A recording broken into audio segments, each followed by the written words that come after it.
What if I told you that some of the greatest fortunes in human history were never actually spent?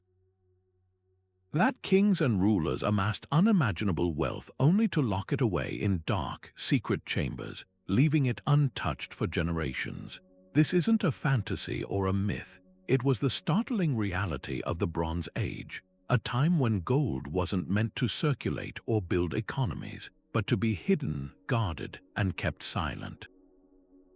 While today we think of money as something that moves, changes hands, and fuels growth, back then, value was often frozen in place, held tightly by those in power, creating economies shrouded in secrecy and paradox. Picture this: vast storerooms buried beneath ancient palaces, filled with gleaming gold artifacts, stacks of precious metals, and luxury goods from distant lands, all meticulously recorded yet never used. These were the trade vaults of their time, but they weren't meant for buying or selling. Instead, they served as symbols of divine favor, displays of authority, or insurance against an uncertain world. In these spaces, wealth wasn't a tool for exchange, it was a statement. It was power made visible, yet deliberately kept out of reach, and the most fascinating part. This practice wasn't the exception. It was central to how some of the earliest civilizations structured their societies, their beliefs, and their very understanding of value. In this video, we're going to unravel one of history's most intriguing mysteries. Why did so much Bronze Age gold never move? We'll explore the secret economies that flourished behind closed doors, from the sun-baked temples of Mesopotamia to the fortified palaces of the Mycenaean kings. We'll see how hoarding shaped ancient power dynamics, influenced social hierarchies, and even paved the way for both resilience and collapse.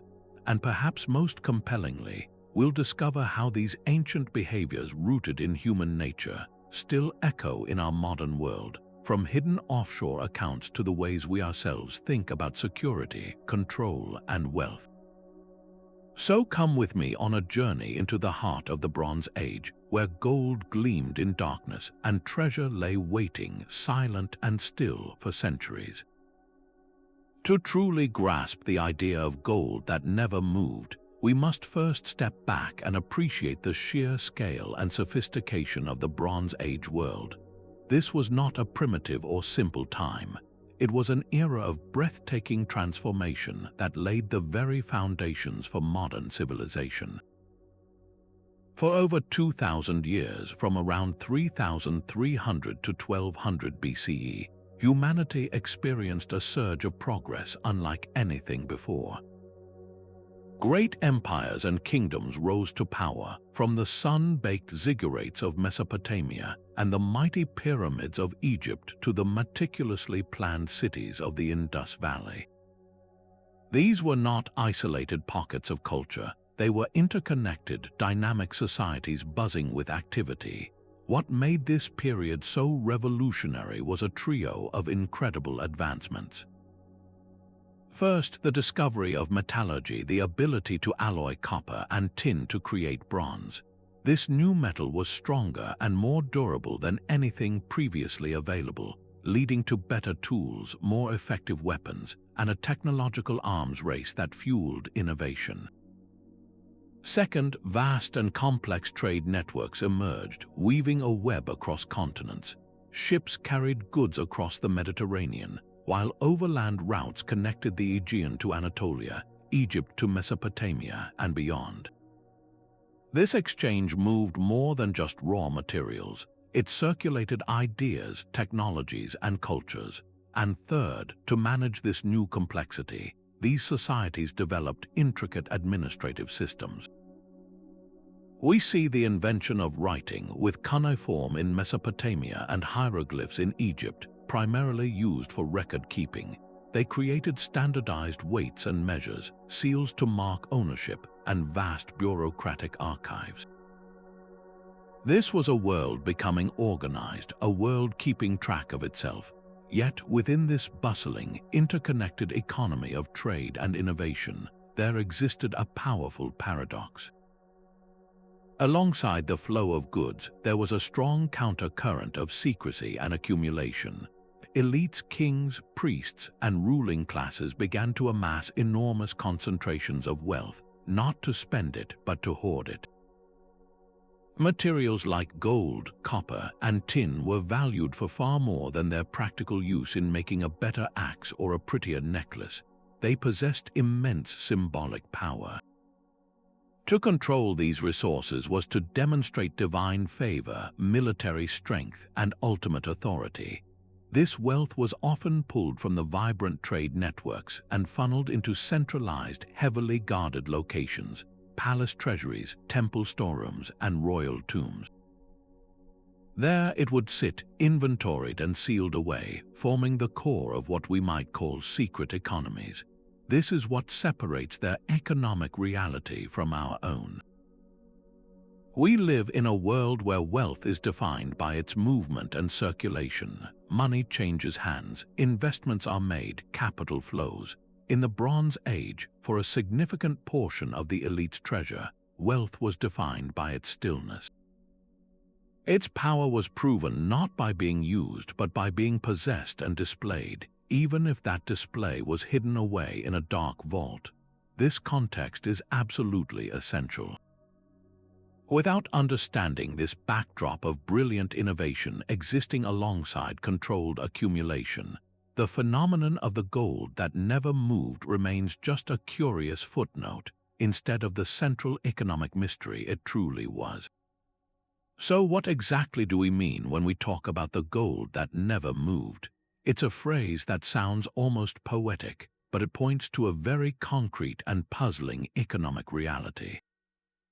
In its simplest form, it describes immense quantities of precious materials: gold, silver, bronze, lavish jewelry, and ceremonial weapons that were meticulously gathered, catalogued, and then locked away in secure storerooms, temple treasuries, and royal tombs. These items were not meant for the marketplace. They weren't used to pay soldiers, purchase goods from foreign merchants, or fund public works in the way we might expect. Instead, their primary purpose was to simply exist in a state of permanent, stationary ownership. This is perhaps the most fundamental difference between their concept of wealth and our own. We live in a world built on liquidity, where the value of money is derived from its constant movement and exchange. Our entire financial system is a flowing river of currency. But in the Bronze Age, for the ruling elite, value was often found in a still, silent lake of accumulated treasure. This behavior wasn't random or chaotic. It was a deliberate strategy driven by several powerful motives. First and foremost, it was a spectacular display of power. Imagine you are a Bronze Age king. Your authority isn't just political, it's divinely sanctioned. By filling vast underground vaults with gleaming gold, you are offering your subjects and rivals a tangible, undeniable measure of your strength and the favor of the gods. It was a form of political theater, a way to say, "Look at what I command, look at the wealth that I, and I alone, control." This connected directly to religious devotion. A tremendous amount of this hoarded wealth was designated as votive offerings, gifts to the gods. Elaborate goblets, intricate figurines, and piles of raw metal would be formally presented to a deity and placed within a temple's inner sanctum. Once given, these items became sacred property, effectively removed from the human economy forever. They were not to be touched or traded, for to do so would risk divine wrath. Beyond displays of power and piety, this hoarding was also a profound form of ancient risk management. In a world without insurance companies or central banks, a king's hoard was his emergency fund. A drought, a famine, an invasion, these were constant threats. A room full of bronze could be melted down to forge weapons for an army on short notice. Stored grain could feed a population during a lean year. Precious metals could be used as diplomatic gifts to secure a crucial alliance with a neighboring power in a time of crisis. The hoard was a safety net for the entire state, but its release was tightly controlled by the ruler, further cementing their role as the sole provider and protector. The archaeological evidence for this is both breathtaking and telling. When we uncover these ancient caches, like the famous death pits of Ur or the palace archives of Pylos, we find artifacts of stunning beauty and craftsmanship that show almost no signs of practical use. A sword might be found with a blade still sharp and a hilt free of the wear that comes from a hand gripping it in battle. A gold cup might be perfectly polished, without a single scratch or dent from being passed around at a feast. This pristine condition is the silent witness to their static existence. They were objects created not for function, but for possession. They were value frozen in physical form. This concept forces us to challenge our modern, capital-driven assumptions and understand that value in the Bronze Age mind could be inherent and absolute, not just relative and transactional. It was something to be guarded and admired, not just spent. But how do we know any of this for certain? How can we move beyond intriguing theories and into the realm of undeniable fact? The answer lies buried in the ground, waiting for centuries to be rediscovered. The physical evidence for these secret economies is both overwhelming and astonishing in its detail, painting a vivid picture of ancient obsession with accumulation. From the moment the first modern archaeologist's trowel broke into a long sealed chamber, the scale of Bronze Age hoarding began to reveal itself. Perhaps no single discovery illustrates this better than the royal tombs of Ur in what is now Iraq. Unearthed in the 1920s, these subterranean death pits were not merely graves. They were statements of unimaginable power and wealth, intended to accompany royalty into the afterlife. Inside, archaeologists found a staggering array of treasures: elaborate headdresses made of beaten gold, intricate lapis lazuli jewelry, and exquisitely crafted musical instruments, all deposited alongside their deceased owners. The sheer volume of precious materials was breathtaking, but even more telling was their condition. Many of these items were clearly made specifically for burial, showing no signs of wear.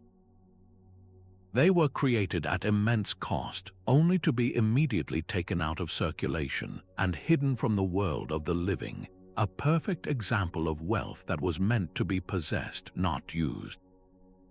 This pattern of deliberate, organized concealment repeats itself across the Bronze Age world.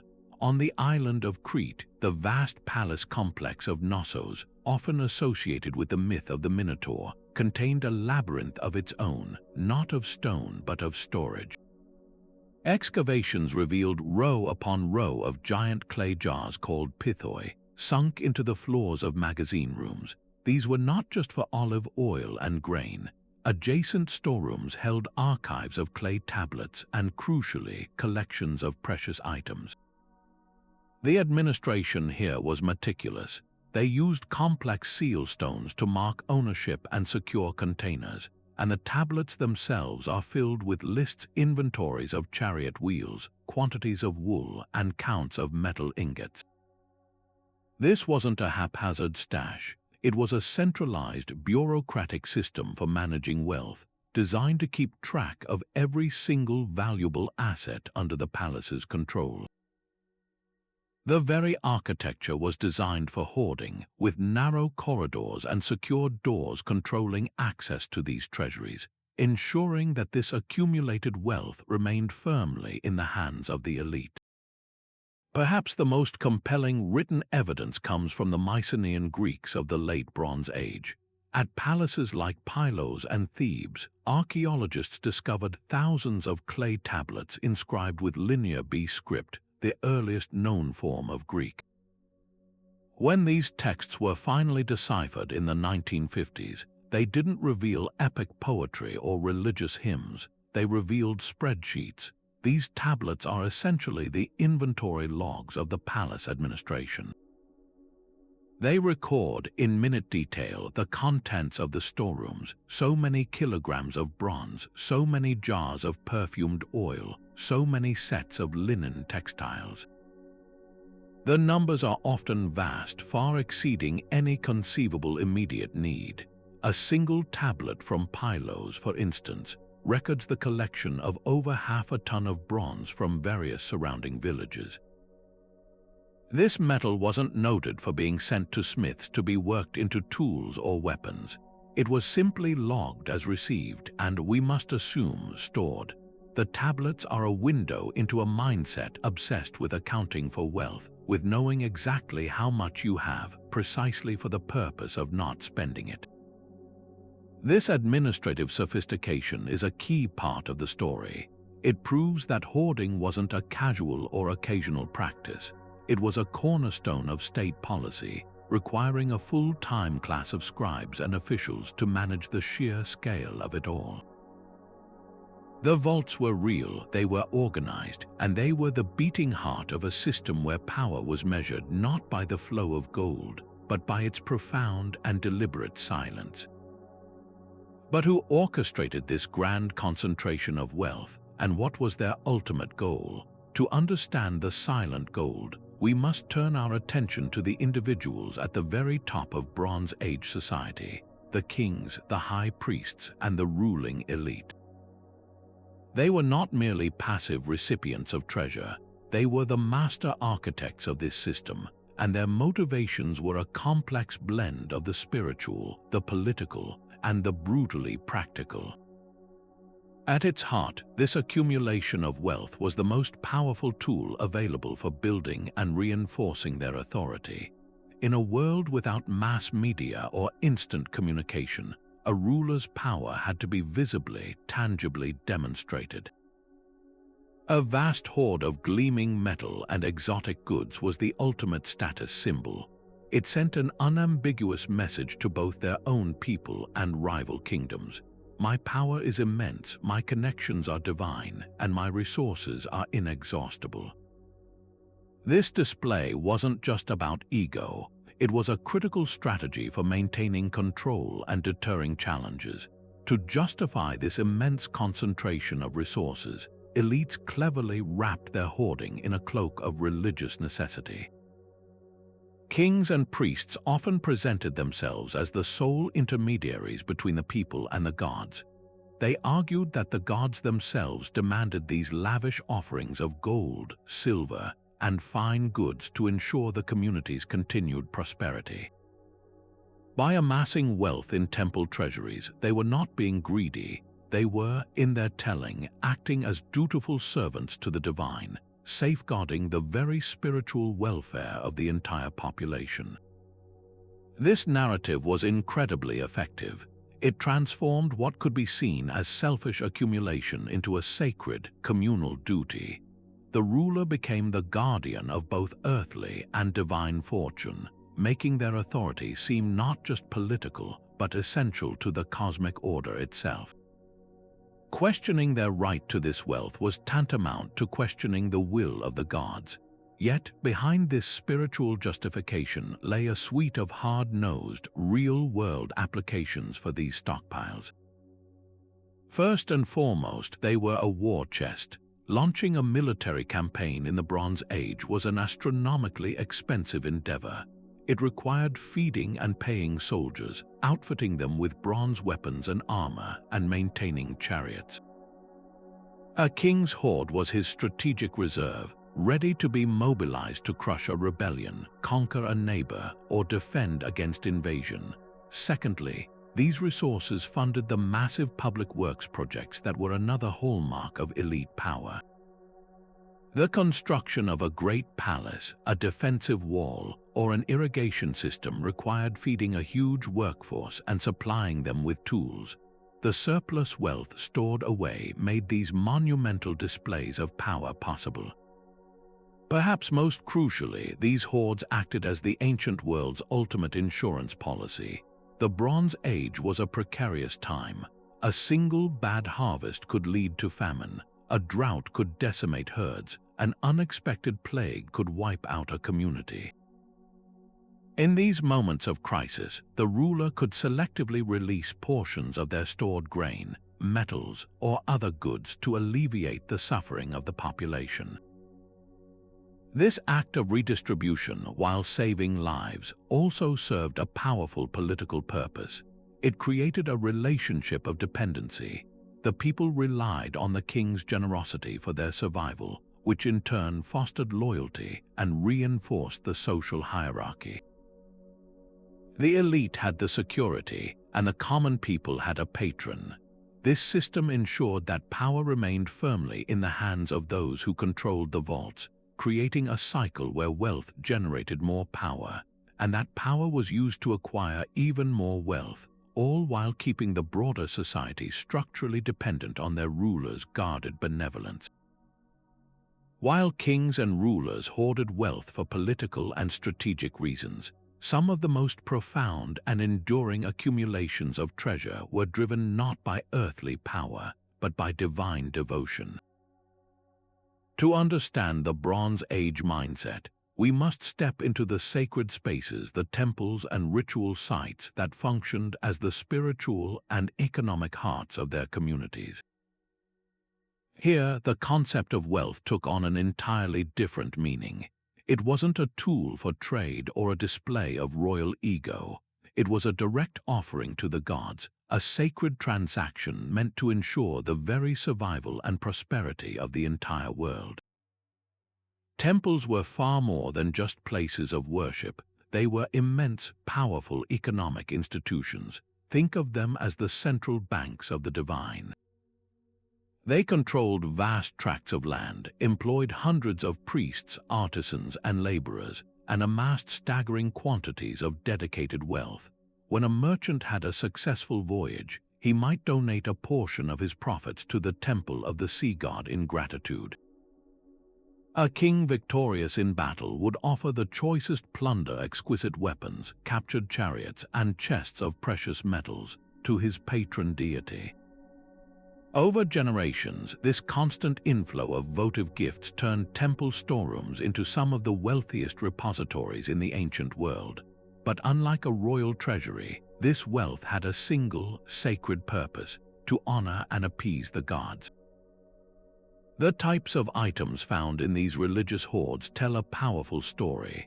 Archaeologists frequently uncover objects of breathtaking beauty and craftsmanship that have absolutely no practical use. We find solid gold figurines of deities or animals, far too soft and valuable for any purpose other than display. There are ceremonial axes and daggers made of electrum or silver, their blades unused and unsharpened, designed for ritual sacrifice, not combat. Elaborate drinking sets and libation vessels, intricately decorated with religious scenes, show no signs of ever having touched human lips. These were not tools for the living, they were conduits for the divine.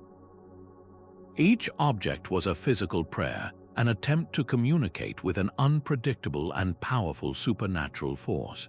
By giving the gods the very best of what humanity could produce, the finest metals, the most skilled craftsmanship, people believed they could secure favor in return, a good harvest, victory in war, or protection from disease.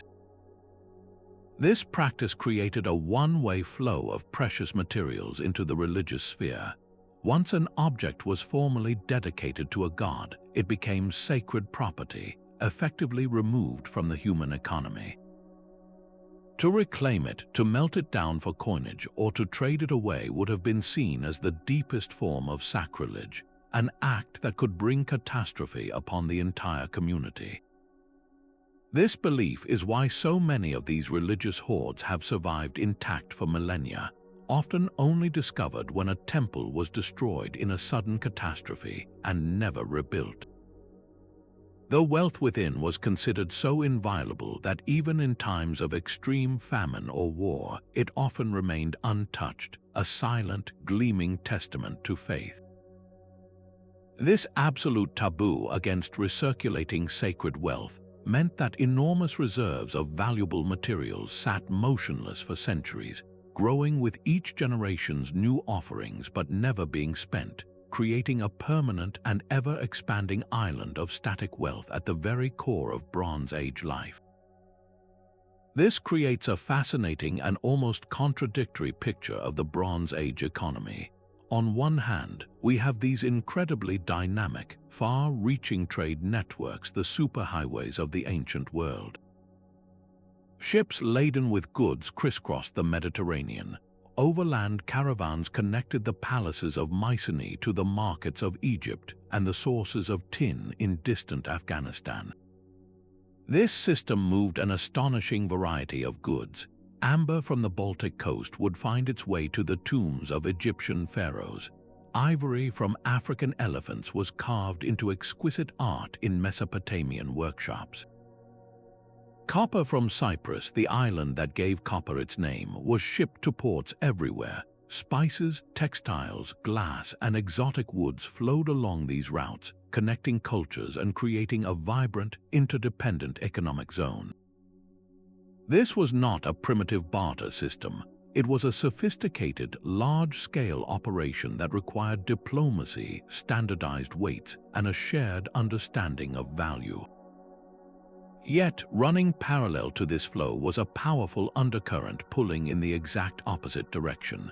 While goods like amber and ivory circulated freely, the most foundational symbols of wealth, precious metals like gold, silver, and bronze, often had a very different fate. Instead of continuing to circulate and facilitate further trade, these materials were frequently siphoned off at their destination.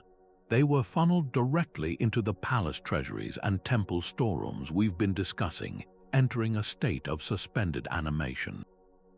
A copper ingot that traveled hundreds of miles by sea might be logged on a clay tablet in a Mycenaean palace and then placed in a dark storeroom, not to be seen again for generations. This creates a stark paradox, a thriving system of exchange that was, in a way, being actively undermined by its own beneficiaries. The elites were using trade not to create a liquid, circulating economy for everyone, but as a highly effective method for concentrating the most valuable resources into their own static hoards. Why would they create this imbalance? The answer lies in a fundamental difference in priorities. For the ruling class, control was infinitely more valuable than liquidity. Having a vast, visible, and immobile stockpile of wealth was a more potent source of power than having that same wealth moving through the hands of merchants and artisans. Liquidity meant that wealth could be lost, could fall into the hands of rivals, or could empower other segments of society. A static hoard, tightly guarded and meticulously inventoried, was power in its most concentrated and secure form. Trade for them was not about participating in a market, it was a targeted acquisition strategy. They were using the vibrant trade networks as a giant net to catch valuable commodities from across the known world, only to pull them into their vaults and let them sit. The journey ended at the palace gates. This strategic choice, however, came with significant long-term risks that may have made these sophisticated societies surprisingly fragile. By constantly removing the primary mediums of exchange from circulation, elites were effectively creating artificial scarcity. While they sat on mountains of metal, the broader economy, the local merchants, the specialist craftsmen, the farmers looking to buy a new tool, could have been starved of the raw materials needed for everyday transactions and growth. This lack of efficient allocation meant that resources weren't necessarily going to their most productive uses. A talented bronzesmith might lack the metal to innovate, or a fertile region might not have the capital to expand its farmland. The entire society's resilience was tied to the centralized decision-making of the elite. In good times, this system worked, but when a crisis hit, a drought, an invasion, a volcanic eruption, the hoarding strategy could backfire spectacularly. If the decision to release stored wealth came too late, or was too small, or was mismanaged, the entire system could unravel with shocking speed. The very vaults that were meant to ensure stability could, by stifling the broader economy, have made that stability far more brittle and dependent on the flawless judgment of a tiny ruling class. To truly grasp why these vast hoards remained untouched, we need to step into the mind of a Bronze Age person and understand their concept of wealth. It was a world almost alien to our own, where the value of an object was not determined by what it could buy in a marketplace, but by what it represented. A gleaming gold cup was far more than a vessel for drinking. It was a physical manifestation of power, a tangible piece of prestige, and a direct signal of divine favor. In societies where lineage and authority were constantly being negotiated and reinforced, the display of such items was a critical political language. Possessing immense wealth was the ultimate proof of one's right to rule, a silent but deafening argument against any potential challengers. This is why hoarding was not seen as greed, but as a strategic necessity.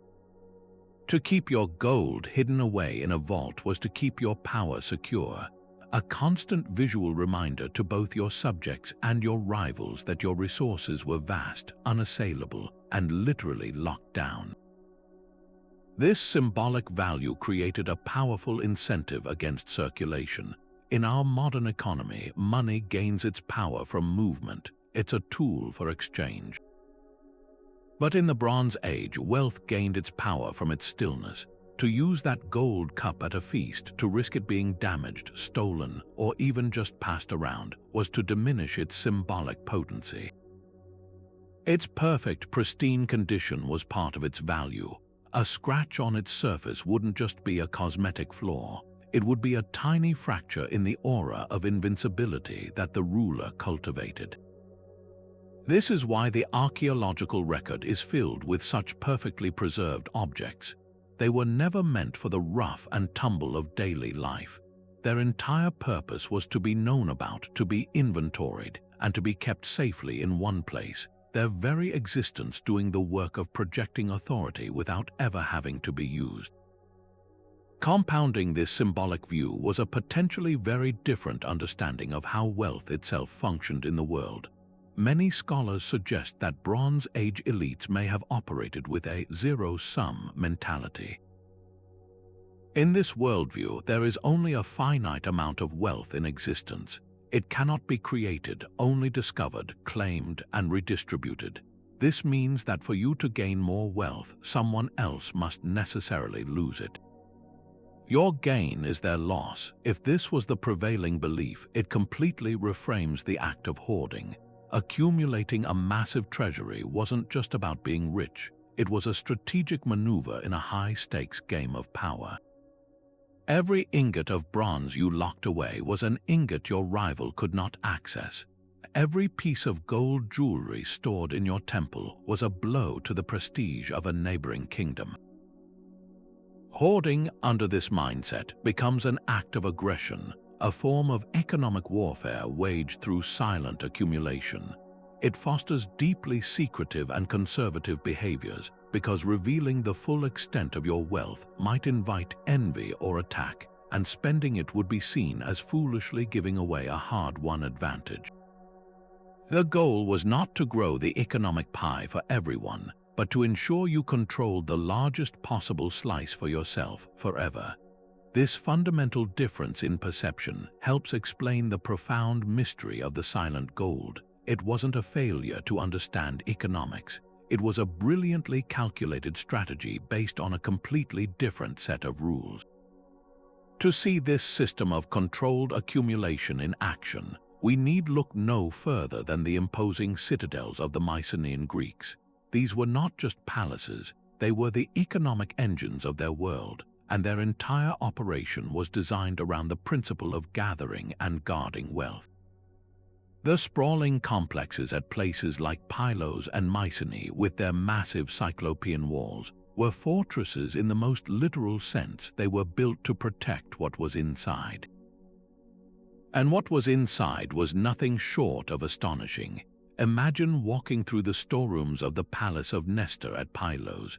Your feet would brush against row after row of giant ceramic jars called pithoi. each one taller than a person and buried up to its neck in the earth. These weren't just for show, they held thousands of gallons of olive oil, wine, and grain.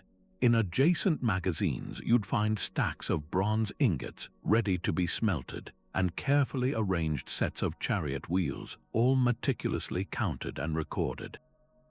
This was a system built for mass storage on an almost industrial scale. The true window into the Mycenaean mind, however, comes from their own records. The discovery of the Linear B tablets was a revolution in our understanding. When archaeologists first unearthed these small, fire-hardened clay slabs, they saw only mysterious symbols. But their decipherment revealed something far more mundane, yet infinitely more revealing: bureaucracy. These tablets are the inventory lists, the receipts, the spreadsheets of the Bronze Age. They don't tell stories of heroes or gods, they coldly list assets. A typical tablet from Pylos might record the collection of 600 kilograms of bronze from surrounding villages. Another might detail the exact number of linen cloaks and tunics held in a specific storeroom. The sheer volume of material they tracked is staggering, and it points to a single, overwhelming fact: the palace was the central collector and redistributor of virtually everything of value in the entire region. Every product, from a farmer's grain to a smith's metal, was funneled into the palace's control, logged by a scribe, and placed into its vast storage network. And at the very top of this pyramid sat the Wanax, the king. He was far more than a ruler. He was the ultimate CEO of a state-run corporation. His administrators, the scribes and officials, managed this complex economy, deciding how much to store, what to distribute, and to whom. Yet, despite being deeply enmeshed in the vibrant trade networks of the Mediterranean, exchanging goods with Egypt, Anatolia, and beyond, a huge portion of this accumulated wealth never actually circulated in anything resembling a free market. So what was it all for? The Linear B tablets provide the answers. This hoarded wealth served three primary purposes, each reinforcing the power of the elite. First, it was for elite consumption, funding the lavish lifestyle of the palace, its feasts and its ceremonies, which were themselves a display of power. Second, it was for gift-giving. In the delicate diplomacy of the Bronze Age, sending a lavish gift of gold cups or fine textiles to another ruler was a key tool for securing alliances, a practice far removed from simple trade. And third, and perhaps most importantly, it was a massive emergency reserve. The stored grain could feed the population during a famine. The bronze ingots could be rushed to the forges to arm every able-bodied man in the face of an invasion. The wealth was power, but it was a power held in reserve, kept in a state of readiness, its potential energy far more valuable to the Wanax than its kinetic release into the economy. The Mycenaean palaces show us a society that mastered the art of accumulation, creating immense stability for the ruling class, but potentially at the long-term cost of a more dynamic and resilient economy for all. Now, let's turn our attention to one of the most famous and controversial archaeological discoveries of all time, a find that has captivated the public imagination for over a century, the so-called Treasure of Troy. Unearthed by the ambitious and notoriously dramatic German businessman Heinrich Schliemann in 1873, this spectacular collection of gold and artifacts offers a powerful, if complicated, case study in Bronze Age hoarding. Schliemann was convinced he had found the legendary city of Homer's Iliad, and while the precise attribution of his find to the Troy of King Priam is heavily disputed by modern scholars, the treasure itself is very real. It consists of a breathtaking array of items, elaborate diadems and headdresses made of thousands of finely worked gold leaves, heavy necklaces, elegant earrings, solemn gold vessels, and a collection of weaponry, all buried together in a single secret cache. What makes this hoard so telling for our story is the condition of these magnificent objects. Each piece displays an almost supernatural level of craftsmanship, with techniques that would challenge modern jewelers. Yet, upon close examination, they show remarkably little evidence of practical use. The weapons lack the nicks, scratches, and wear patterns that come from combat or even regular handling. The delicate jewelry shows no signs of the stress or repair that would come from being worn frequently. This pristine state is the loudest clue to their true purpose. They were not the everyday finery of a queen or the battle gear of a king. They were something far more significant. They were symbolic capital, physical representations of a dynasty's power, wealth, and divine right to rule, accumulated over many generations. The very nature of their burial speaks volumes about the mindset behind the accumulation. This wasn't wealth left casually in a home or even stored neatly in a palace corner. It was a hoard deliberately hidden away, likely in a moment of extreme peril, perhaps during the siege or destruction that ultimately consumed the city. Someone in a moment of desperation gathered the most valuable symbols of their power and concealed them, hoping to return for them when the danger had passed. That return never happened, and the treasure lay silent for over 3,000 years. This act transforms the collection from a simple display of wealth into a strategic asset, a form of insurance policy against total collapse. It was a portable, concentrated store of value that could, in theory, be used to rebuild a kingdom by allies or re-establish a lineage after a disaster. Schliemann's romantic narrative of Priam's treasure may be more fiction than fact, but the underlying reality his discovery reveals is perhaps even more fascinating. Whether it belonged to the specific king of epic poetry or to a powerful ruler of a city known to the Hittites as Wilusa, the hoard demonstrates universal Bronze Age behaviors. It shows us how wealth was concentrated in specific, secure locations, far from the public eye and the flow of trade. It underscores the idea that the ultimate value of such objects was not in their utility but in their silent, potent symbolism, a testament to power meant to be preserved for the future, not spent in the present. The treasure of Troy, in all its glittering, controversial glory, is a perfect time capsule of the very phenomenon we're exploring, the gold that was never meant to move. Just when the idea of silent, hoarded wealth starts to feel like the defining economic story of the Bronze Age, the deep sea offers up a breathtaking contradiction. Resting on the seabed off the coast of modern-day Turkey lies the Uluburun shipwreck, a time capsule from the late 14th century BCE that tells a completely different yet deeply connected tale. This single merchant vessel, painstakingly excavated over a decade, is our most vivid window into the incredible dynamism of Bronze Age trade. Its cargo was a veritable floating supermarket of the ancient world. The hull was packed with 10 tons of Cypriot copper ingots, shaped like stretched ox hides for easy transport, alongside a ton of shiny tin ingots, the essential ingredients for forging bronze on an industrial scale.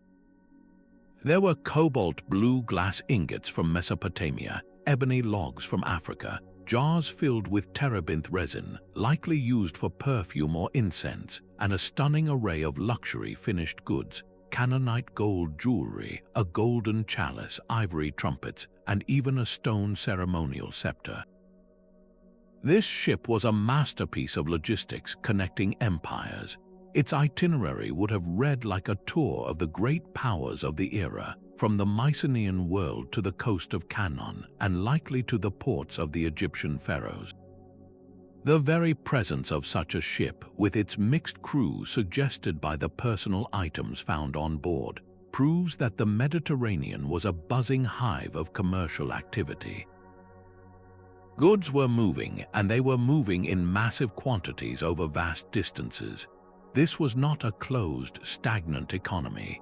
It was a world of incredible mobility and interconnectedness, a stark contrast to the dark, silent palace storerooms we've been exploring. But here's where the story gets truly fascinating, and where the Uluburun wreck provides its most profound insight. This vibrant flow of goods wasn't necessarily the end of the journey. For many of these precious items, it was merely the middle leg of a much longer trip. All that copper and tin wasn't destined for a public marketplace where local blacksmiths could bid on it. That ivory wasn't meant to be carved by just any artisan in a port town. Those exquisite gold and phalanx pieces weren't intended for a wealthy merchant's home. The overwhelming likelihood is that this entire incredible cargo had a single, ultimate destination: the fortified palace of a powerful king or the treasury of a major temple. Think of this ship not as supplying an economy, but as supplying a hoard. It was a delivery vehicle for elite accumulation. The Wanax in his megaron or the high priest in his temple was the final customer. The Uluburun's voyage illustrates the critical link between the dynamic world of international trade and the static world of centralized wealth. The trade networks were the arteries, but they were pumping precious resources directly into the heart of the palace system. The movement was real, but its ultimate purpose was often to feed the stagnation. This creates a powerful paradox where the most powerful evidence for a connected, trading world simultaneously serves as the best proof for a system designed to concentrate and immobilize that very wealth. So, the Uluburun wreck doesn't disprove the idea of the gold that never moved. It completes the picture. It shows us how the gold, copper, tin, and luxuries got to the vaults in the first place. It reveals the sophisticated machinery of acquisition that elites used to build their stockpiles. The ship is a snapshot of wealth in motion, captured just moments before it would have been unloaded, logged on a Linear B tablet, and stored away perhaps for centuries. It's a poignant reminder that the bustling harbors and the silent treasuries were two sides of the same coin, part of a single, integrated system where long-distance mobility served the ultimate goal of local, centralized control. This practice of locking away vast resources had profound and far-reaching consequences for the entire economic landscape of the Bronze Age.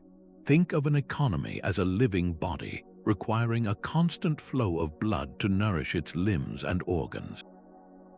The precious metals, the gold, silver, and bronze, were that vital lifeblood. They were the closest thing these societies had to a universal medium of exchange, the grease that kept the wheels of commerce turning. By systematically draining this lifeblood from the general populace and storing it in the dark, silent vaults of palaces and temples, the elites were effectively imposing a form of economic anemia on their own kingdoms. For the average person, the farmer looking to buy a new plowshare, the potter hoping to purchase clay, the merchant trying to finance a small trading voyage, access to capital became incredibly difficult. There was simply less metal coinage and bullion moving through the hands of everyday people, which severely restricted the growth of a vibrant, independent market economy. This lack of liquidity didn't just inconvenience individuals, it actively hindered the development of sophisticated financial tools like credit systems, loans, and investments that are essential for long-term economic expansion and innovation. This stifling of broader economic activity had a direct and chilling effect on innovation. Why would a clever artisan spend weeks experimenting with a new bronze alloy or a more efficient kiln design if there was no accessible capital to fund their experiments or to reward their success? True entrepreneurial risk-taking thrives in an environment where potential gains outweigh the potential losses, but in a system where all the wealth is concentrated at the very top, that calculation becomes impossible for anyone outside the elite circle. The most talented minds in these societies were likely directed towards serving the immediate needs and desires of the ruling class. creating yet another beautiful ceremonial dagger or an ornate piece of jewelry for the hoard, rather than solving larger economic problems or inventing technologies that could benefit society as a whole. Progress, in a sense, was traded for prestige. The immense creative and productive potential of the population remained largely untapped because the financial fuel needed to ignite it was sitting idle behind heavily guarded doors.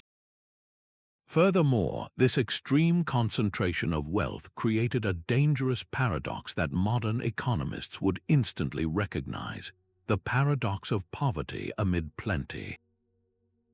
From a bird's eye view, a kingdom like Mycenaean Pylos or a Hittite capital appeared incredibly wealthy. Their storerooms bulged with grain, their vaults glittered with treasure. Yet, this abundance was an illusion for the vast majority of the population. The wealth was not circulating. It was not being used to improve infrastructure, to raise the general standard of living, or to create a buffer of prosperity that could trickle down through society. Instead, it created a rigid and deeply unequal economic structure. The elite lived in unparalleled luxury, surrounded by symbols of their power, while the common farmer likely lived a life of subsistence, vulnerable to every minor drought or bad harvest. This stark disparity wasn't just a social injustice. It was a critical point of economic fragility. A society with a broad, resilient middle class can absorb shocks far more effectively than one with a tiny, ultra-wealthy elite and a large, impoverished majority. When a crisis eventually did hit: a prolonged drought, a sudden invasion, the collapse of a vital trade partner, these hoarding-based economies discovered their terrible weakness. The very wealth that was meant to ensure against disaster was so centralized that the decision-making for its deployment rested with a tiny group of people who might act too slowly, too selfishly, or simply make a fatal miscalculation. The hoards, meant to be a source of stability, could ironically become the catalyst for a complete and total systemic collapse when the pressures became too great to bear. This concentration of wealth created a society with a rigid, almost unbreachable class structure, where your station in life was largely determined by your proximity to the palace storerooms. The elite, by controlling this immense reservoir of resources, held the ultimate power of patronage. They could reward loyal followers with gifts of land, precious metals, or luxurious imported goods, weaving a tight web of obligation and fealty that extended throughout the kingdom. A local chieftain's allegiance was secured not just by oath, but by the tangible flow of wealth from the center. This system allowed rulers to fund standing armies, ensuring their military might was both professional and personally devoted to the throne. It also financed the colossal public works that became the hallmark of their authority: the towering walls of Mycenae, the vast irrigation canals of Mesopotamia, the magnificent temples of Egypt. These projects were not just practical, they were propaganda in stone and mortar, constant physical reminders of the ruler's power to command both nature and humanity. In the short term, this was a brilliantly effective strategy for consolidating power and creating a stable, centralized state. Yet, beneath this veneer of stability, the profound economic inequality sowed the seeds of deep social resentment. For the vast majority of the population, the farmers, artisans, and laborers, this system meant a life of dependency. While the Wanax and his court enjoyed a life of luxury funded by the collective surplus, common people lived at a subsistence level, their access to wealth severely limited. They produced the grain that filled the palace pithoi. They mined the copper that was logged on the Linear B tablets, but they saw little of its benefit beyond what was minimally necessary for survival. This created a simmering undercurrent of discontent, a sense that the social contract was deeply unbalanced. The grandeur of the palace was a constant, visible insult to the struggling farmer, a daily demonstration that his labor was enriching a tiny elite rather than building a prosperous society for all. This resentment rarely erupted into open rebellion under a strong king in peaceful times, but it meant that the legitimacy of the entire system was brittle, resting on a foundation of coercion and inequality rather than genuine popular support. The true fragility of this hoarding-based power structure was exposed during periods of severe crisis, most notably the widespread upheavals that marked the end of the Late Bronze Age around 1200 BCE. When a perfect storm of catastrophes struck, including climate change-induced droughts, famines, earthquakes, and invasions by the so-called Sea Peoples, the very strategy that had made these kingdoms strong became their greatest weakness. In the face of widespread crop failure and starvation, desperate populations turned to their rulers, the guardians of the vast grain reserves, expecting those emergency stores to be released. If a ruler hesitated, perhaps prioritizing the army's supplies or his own court's needs, or if he simply lacked the administrative capacity to distribute food quickly and fairly, that moment of hesitation could be catastrophic. The simmering resentment would boil over into outright anger. Why should we starve while the palace's storerooms groan with plenty? Similarly, when invaders were at the gates, a king might be reluctant to melt down his treasured ceremonial vessels and hoarded ingots to arm every able-bodied citizen, fearing the loss of his symbolic capital. This inability or unwillingness to rapidly deploy stored wealth in a flexible manner could lead to military defeat. The centralized system, so efficient in gathering resources, was often too slow and too politically constrained to respond effectively to a fast-moving, multi-front crisis. The hoarded wealth, intended as the ultimate insurance policy, became a symbol of elite failure and a magnet for popular fury. In numerous palatial centers across the eastern Mediterranean, the archaeological record shows a pattern of destruction by fire, not from outside attackers alone, but often from within the citadel walls, suggesting internal revolts where the populace itself may have turned on their rulers, looting and burning the palaces that had for so long hoarded their collective wealth. The double-edged sword of accumulation had finally swung back, demonstrating that a system designed for supreme control could, when pushed to its limit, result in a complete and utter loss of it. All this hoarding on such a massive scale raises a critical question: how did they keep track of it all? How did a Bronze Age king, without computers or even paper, possibly manage the mind-boggling complexity of his vast, sprawling wealth? The answer lies in a suite of brilliant technological and administrative inventions that transformed random piles of treasure into a meticulously organized economic system. This wasn't just about having strong doors and loyal guards. It was about information management. The elites developed tools of control so sophisticated that they laid the groundwork for modern bureaucracy itself. To manage their static wealth, they had to become masters of data. The first and most fundamental challenge was establishing trust and standardization across a kingdom. Imagine you're a palace official and a shipment of copper ingots arrives from a distant mine. How do you know you're getting the full, agreed-upon amount? The solution was the invention of standardized weights and measures. Across the Bronze Age world, from the markets of Mesopotamia to the ports of the Aegean, archaeologists have found remarkably consistent sets of stone weights, often carved into the shape of ducks or other animals. These were the ancient equivalent of certified scales. A merchant and a palace scribe could both use the same set of standardized weights to verify a transaction, ensuring that everyone was playing by the same rules.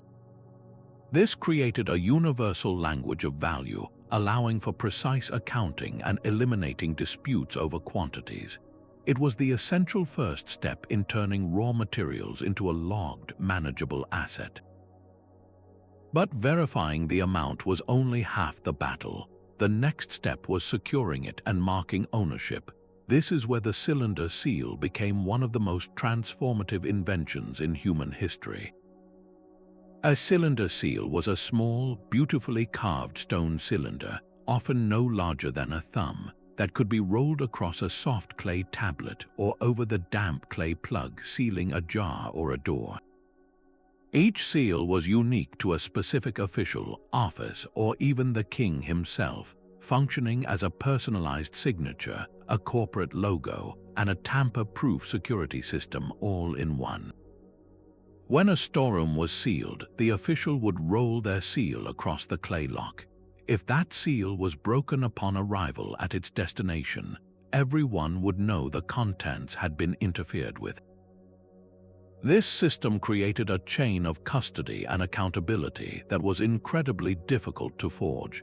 It meant that a king in his palace could have a high degree of confidence that the wealth he was accumulating in a remote warehouse was actually arriving intact and remaining secure. The seal was the literal stamp of authority that turned a simple clay jar into a certified container of royal property. However, the true crown jewel of this administrative revolution was the development of writing.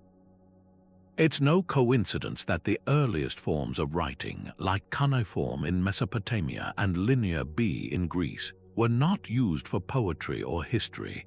Their primary, overwhelming purpose was bookkeeping. These scripts were the software that ran the hardware of the Bronze Age economy.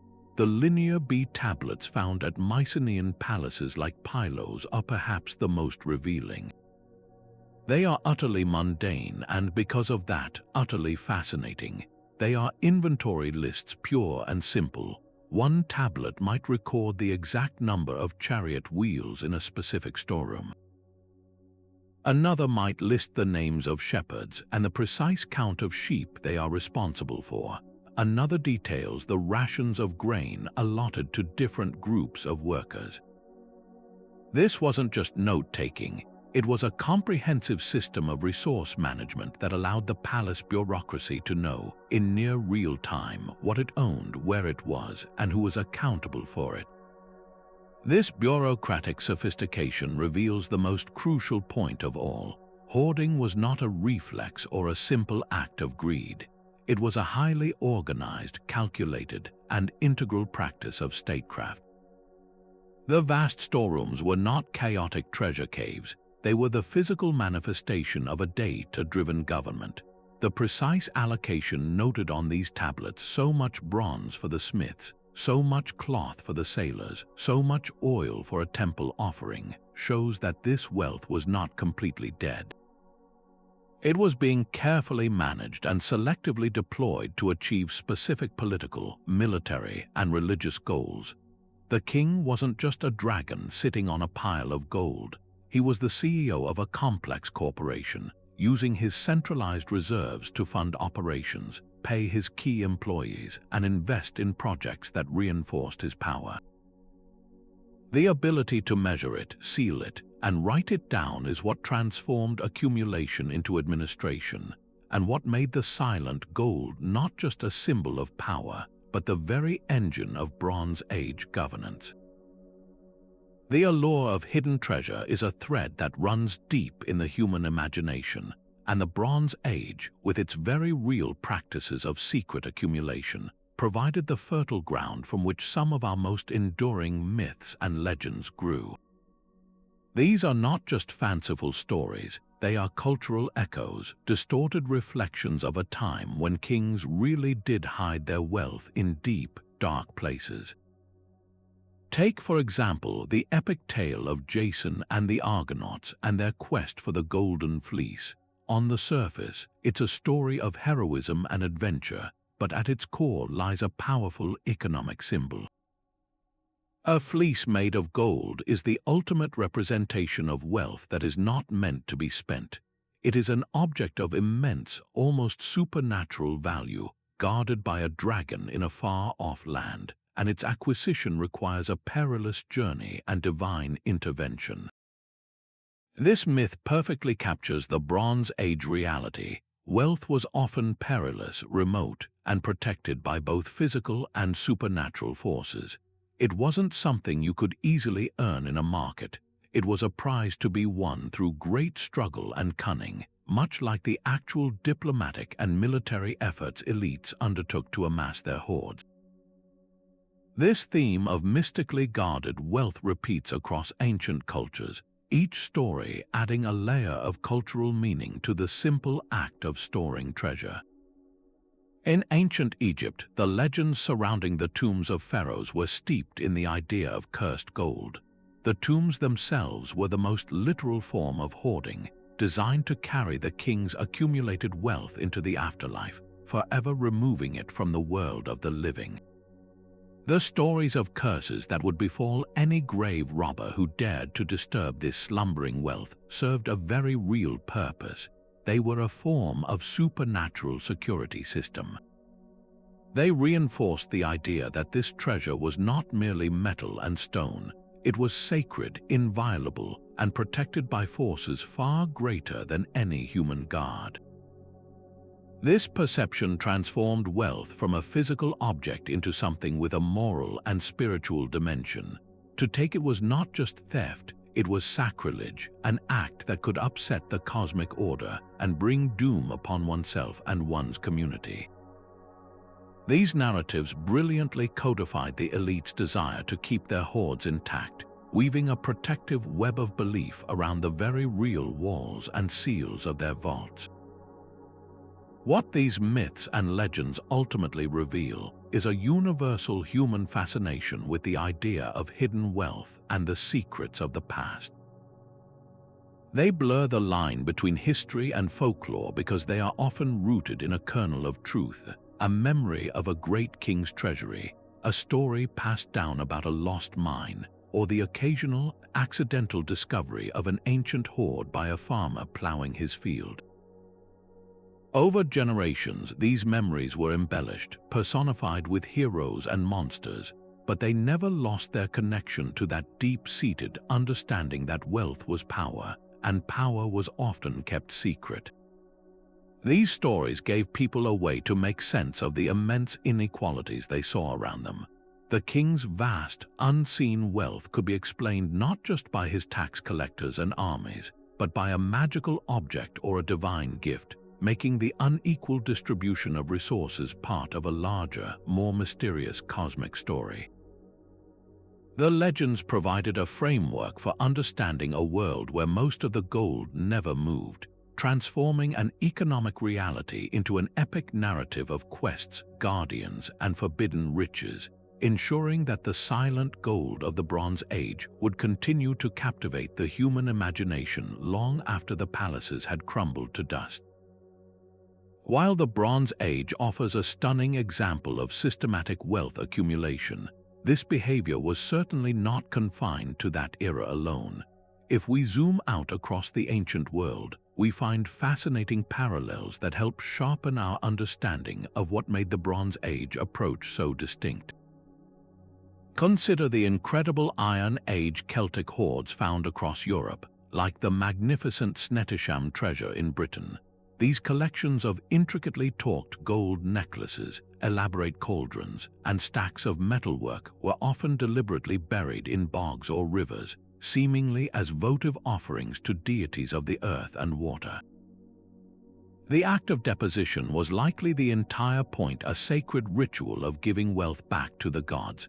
Similarly, the Roman world was filled with temple treasures, like the vast stores of gold and silver statuary held in the Temple of Saturn in the Roman Forum, which functioned as the state treasury.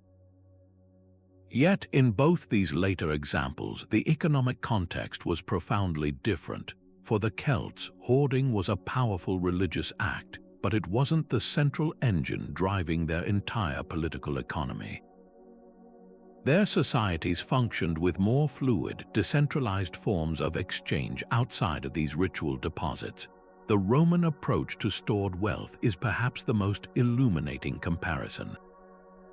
The Romans were master accumulators, but their philosophy was often more pragmatic and less symbolic than that of their Bronze Age predecessors.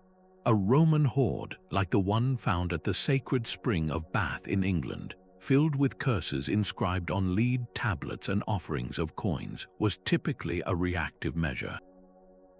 Wealth was hidden away in times of imminent invasion, civil war, or political turmoil, a personal or state-level emergency fund buried with the full intention of being recovered when the danger passed.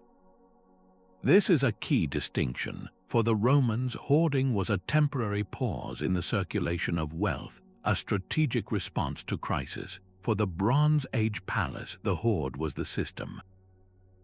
It wasn't a pause, it was the default state of being for the most valuable resources. The storerooms of Pylos or Knossos were not secret caches. They were the very heart of the administrative complex, openly acknowledged and meticulously managed as the foundation of royal power. This contrast reveals the unique economic philosophy of the Bronze Age. In later periods, from the Celts to the Romans, we see economies that were more monetized and more comfortable with the concept of wealth in motion. Coins circulated, markets thrived, and hoarding was an exception to the rule, often occurring at the edges of the system for specific religious or emergency purposes. The Bronze Age presents the inverse scenario. Here, accumulation was the rule, and circulation was the carefully managed exception. The flow of goods through trade networks was largely in service of feeding the central storerooms. This centrality is what truly sets the Bronze Age apart. Hoarding wasn't a sideline activity, it was the primary economic activity of the state. It reflected a cultural priority where demonstrating control over resources was more valuable than leveraging them for broad economic growth, a philosophy that created incredibly powerful but ultimately fragile kingdoms, whose glittering vaults contained both their greatest strength and their most profound vulnerability. So why did this happen? Why would these sophisticated societies, with their complex trade networks and administrative genius, choose to essentially freeze their most valuable assets in place? Scholars have graced this question for decades, and they've proposed a range of compelling theories that, when taken together, paint a picture of a world operating on a completely different economic logic. One of the most straightforward explanations is the simple, ever-present risk of loss. Transporting vast quantities of gleaming gold and heavy bronze across the treacherous seas of the Mediterranean or along bandit-infested mountain passes was an incredibly hazardous undertaking. A ship could be lost to a sudden storm, like the ill-fated Uluburun vessel, sending a king's entire investment to the bottom of the sea. A caravan could be ambushed, its precious cargo seized by rivals or raiders.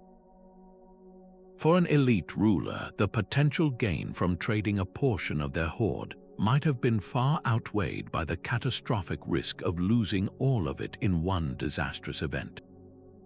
In many cases, it was simply safer and smarter to keep your wealth securely behind your own massive, cyclopean walls where you could see it and guard it, rather than risking its journey into the unpredictable outside world. Beyond physical risk, there was a more subtle but perhaps even more powerful force at work: the fear of devaluing symbolic capital.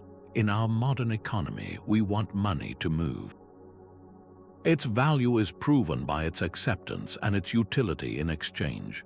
But in the Bronze Age, for the elite, the value of their gold was deeply tied to its rarity and its pristine, untouched condition.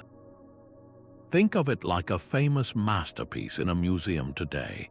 Its value isn't in its utility. You can't sleep on the Mona Lisa. It's in its unique, singular existence as a symbol of prestige and culture. If a king were to start melting down his unique, ceremonially significant golden cups to make coins for everyday trade, he would be destroying the very thing that made them powerful. He would be transforming a unique, symbolic object of authority into a common, circulating commodity. Widespread circulation could have potentially lowered the perceived value of these prestige goods, making them less effective as tools for displaying supreme, unassailable power. The hoard's power came from its exclusivity. By keeping it locked away, the elite maintained a monopoly on the ultimate symbols of status, ensuring that their value, and by extension their own power, remained sky-high and unchallenged. This leads us to what was likely the most pressing motivation: hoarding as the ultimate insurance policy against a profoundly uncertain world. We have to remember that the Bronze Age was a time without safety nets. There were no emergency relief funds, no international aid organizations, no crop insurance. A single bad harvest could lead to famine. A new disease could wipe out a population. A rival kingdom could appear on the horizon without warning, threatening utter destruction. In this environment of constant, low-grade anxiety, a massive stockpile of resources was the only real security available. A room full of grain could feed your people during a drought. A vault of bronze ingots could be rushed to the forges to equip an army when invaders came. Stored gold and silver could be used as diplomatic gifts to buy a crucial alliance at a moment's notice. This hoard was the kingdom's emergency fund, its strategic reserve, and its retirement plan all rolled into one. It was a rational, if conservative, response to existing in a fragile, interconnected system that was vulnerable to collapse from any number of directions.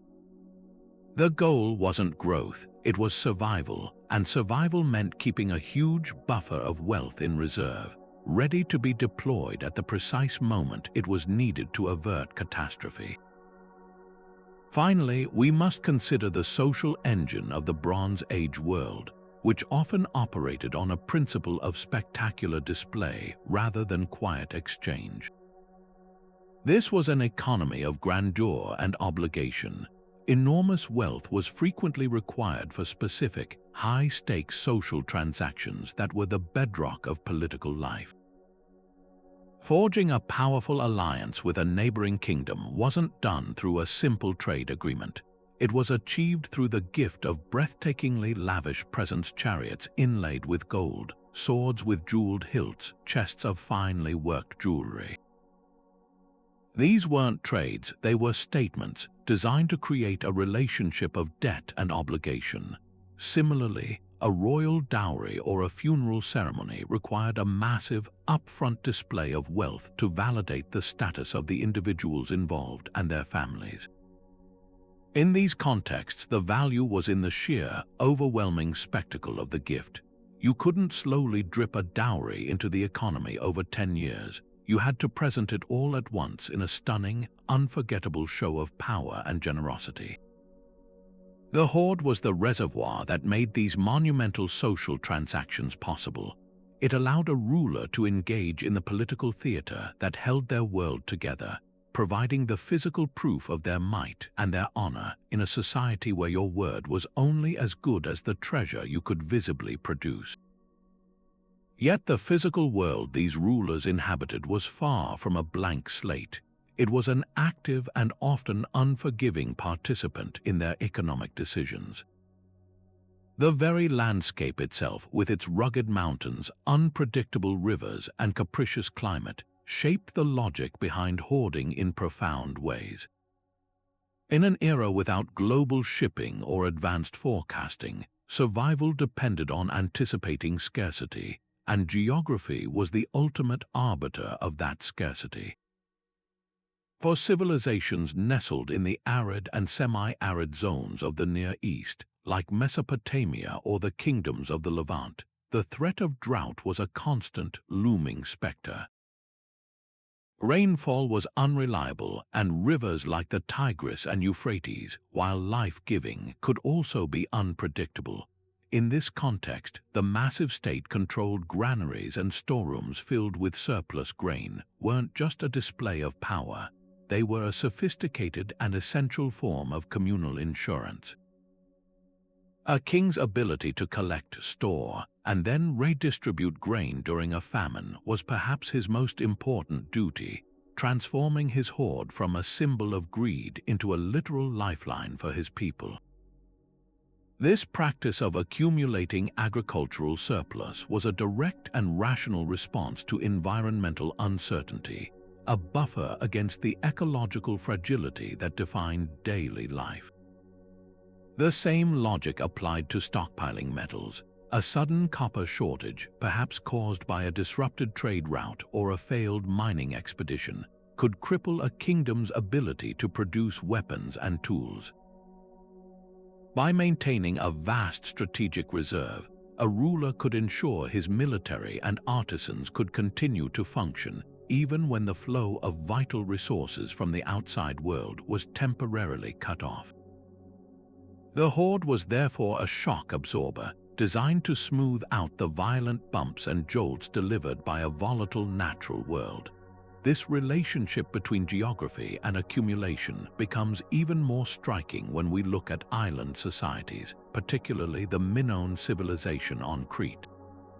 Surrounded by the vast, unpredictable expanse of the Mediterranean Sea, Crete's isolation was both its greatest strength and its most significant vulnerability. The sea provided a highway for trade, allowing the Minoans to become a maritime powerhouse, but it also created a formidable barrier.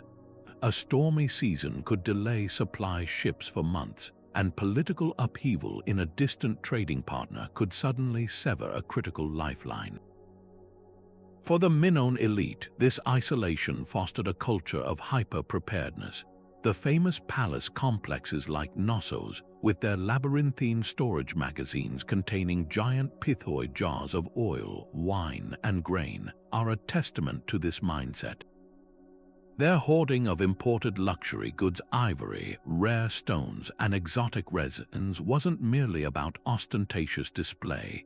In a world where replacing such items could take years, if it was possible at all, possessing a large stock of them was a form of security.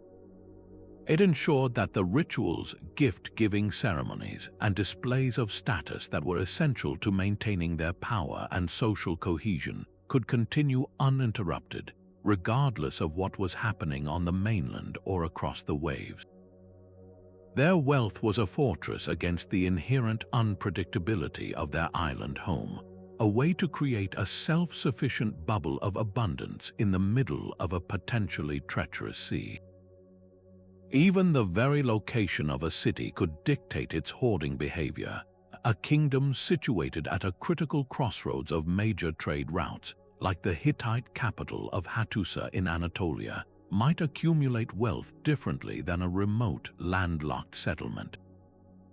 The Hittites controlled valuable metal sources and sat astride key overland paths, giving them immense leverage.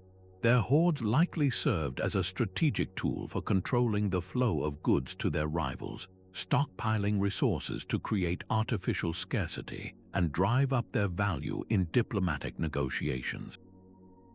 Conversely, a settlement in a resource-poor region might hoard out of sheer necessity, its survival dependent on carefully guarding every ounce of copper and every bushel of grain it managed to acquire. This demonstrates that while the act of hoarding was widespread, its character was intensely local, molded by the specific environmental pressures and geographical opportunities each society faced. The silent gold of the Bronze Age, therefore, was not just a product of human ambition. It was a dialogue with the earth itself.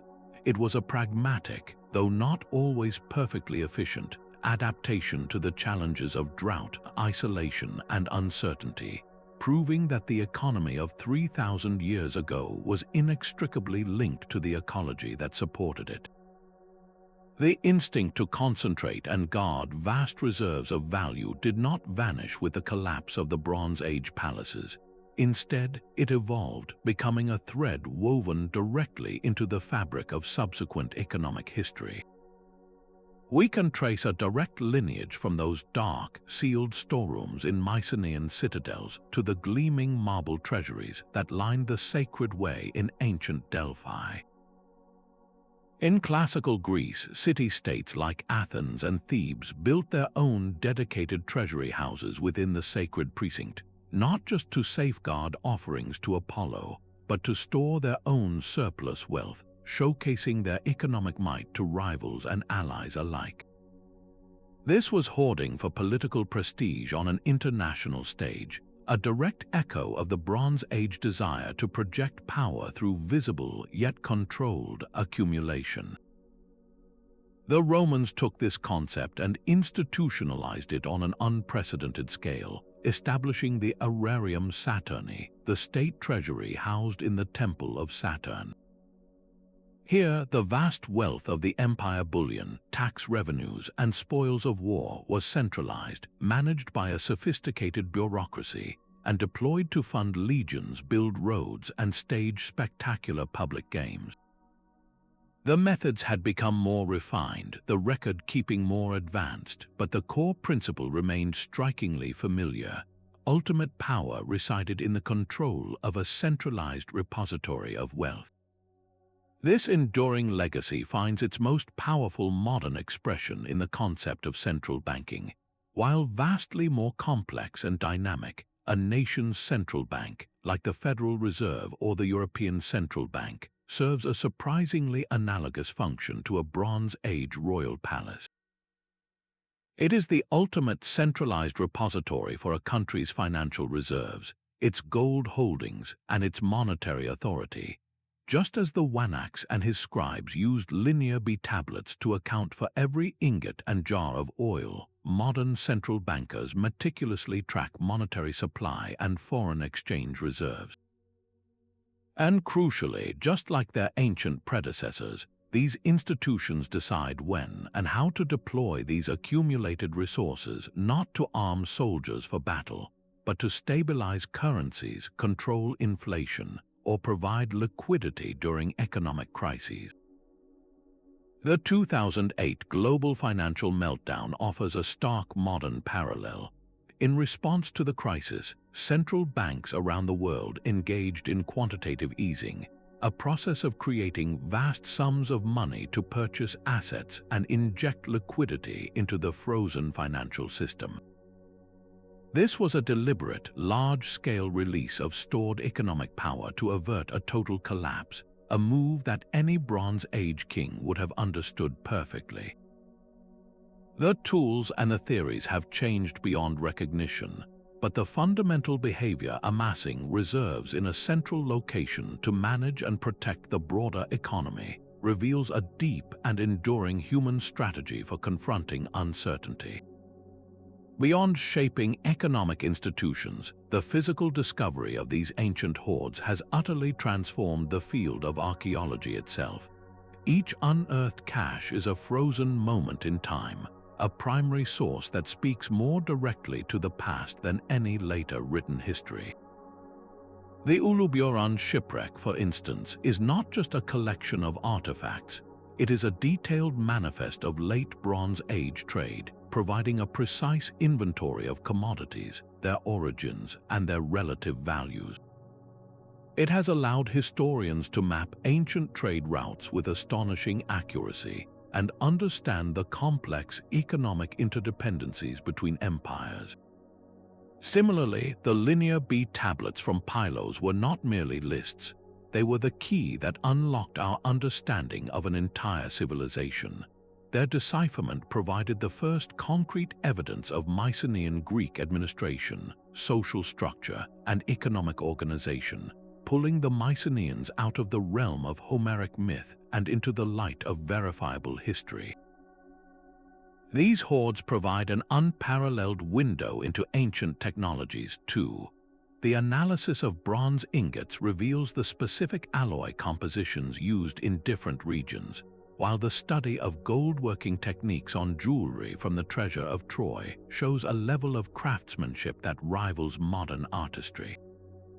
They offer a tangible connection to the daily realities of administration, the sheer scale of production, and the intricate social networks that define these complex societies.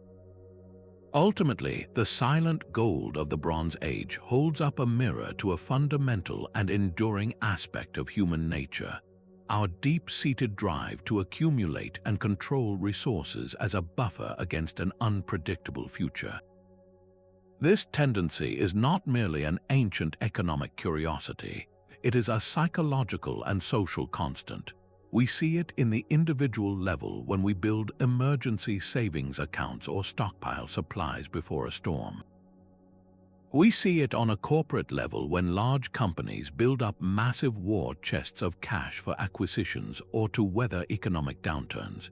And we see it on a national level in strategic petroleum reserves or stockpiles of rare earth minerals.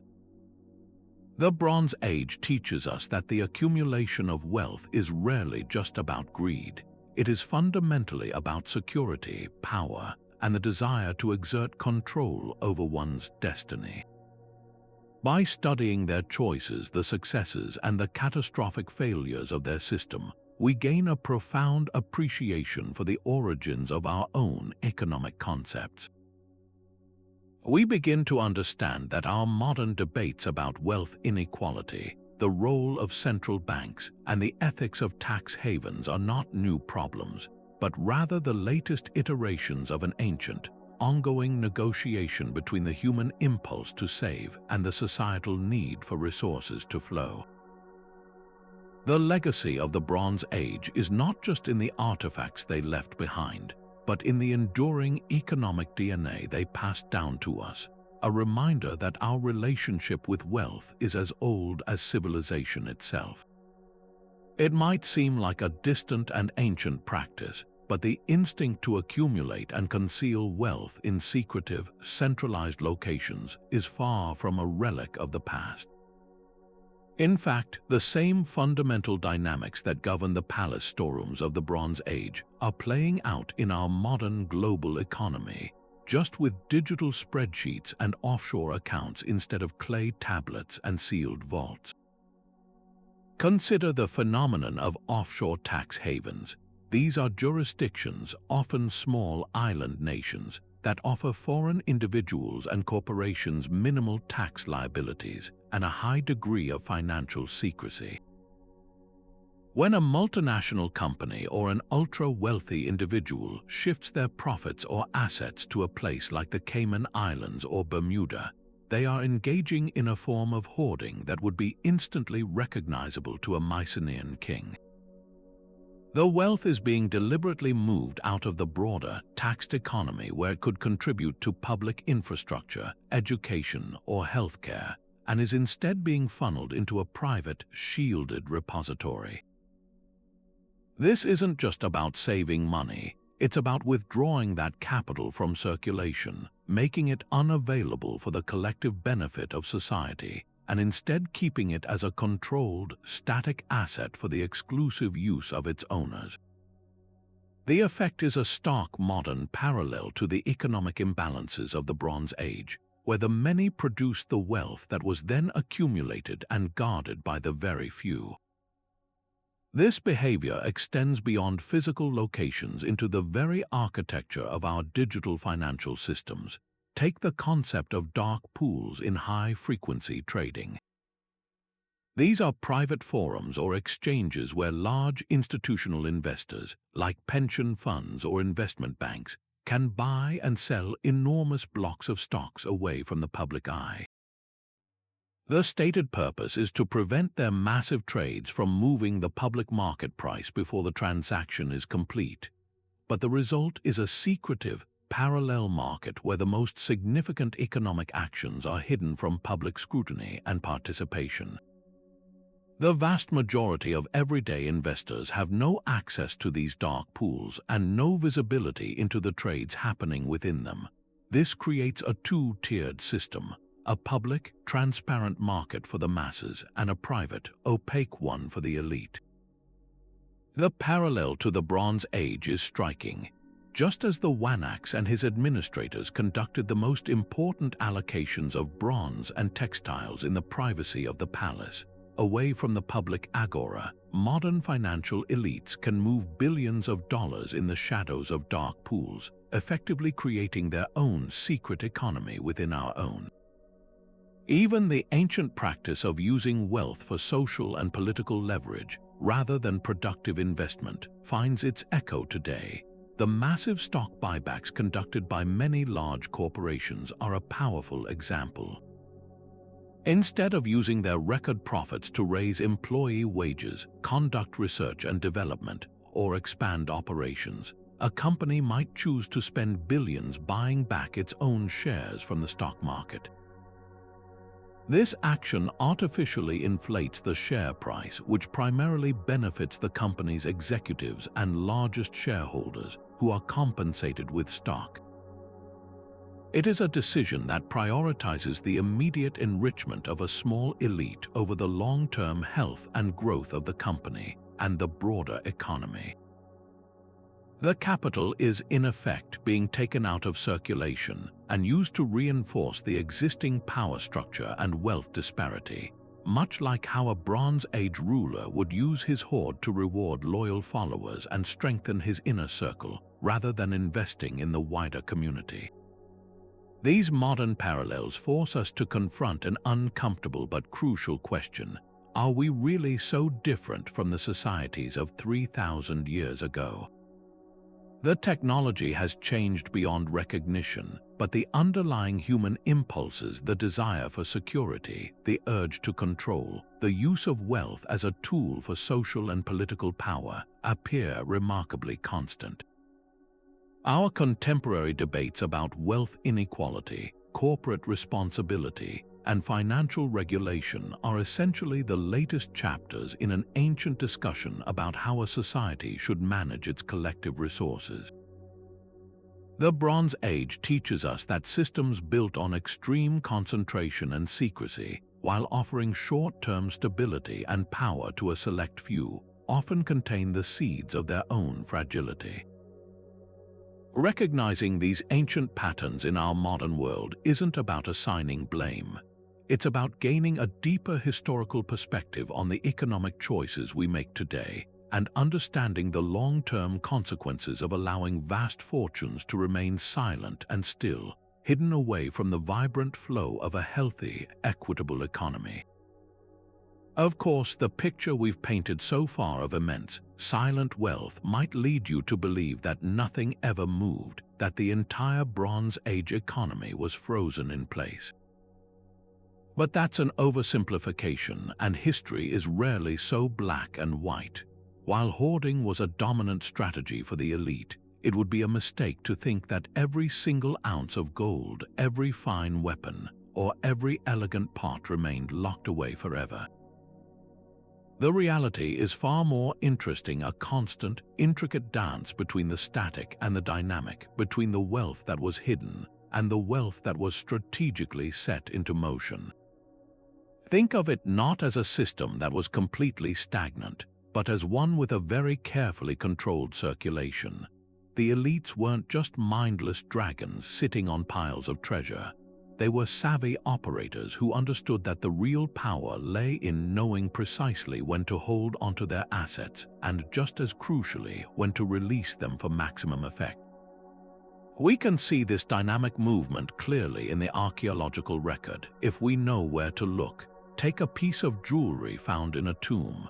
If it was made and buried in the same place, with a style unique to that region and showing no signs of wear, it's a great candidate for being part of a static hoard.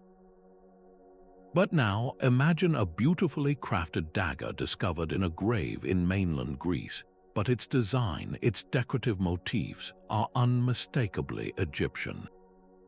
This object tells a story of a journey. It moved. Perhaps it was a gift from an Egyptian ambassador to a Mycenaean king, cementing a diplomatic alliance. Perhaps it was traded by merchants along a complex route from the Nile Delta to the Aegean Sea. Or, less gloriously, maybe it was taken as plunder from a battlefield or a raided coastal town. Each of these pathways, trade, gift exchange, or raiding, represents a channel through which wealth could and did circulate between powerful centers.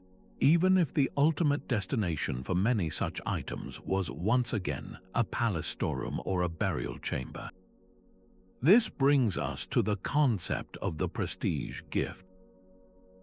This was one of the most important ways that valuable objects moved in the Bronze Age, and it had nothing to do with what we would consider market trade. This was economics as theater, as diplomacy, as a high-stakes game of status. When a powerful ruler wanted to secure the loyalty of a subordinate, impress a potential ally, or woo a distant king into a military partnership, he didn't send a bill of sale or a contract.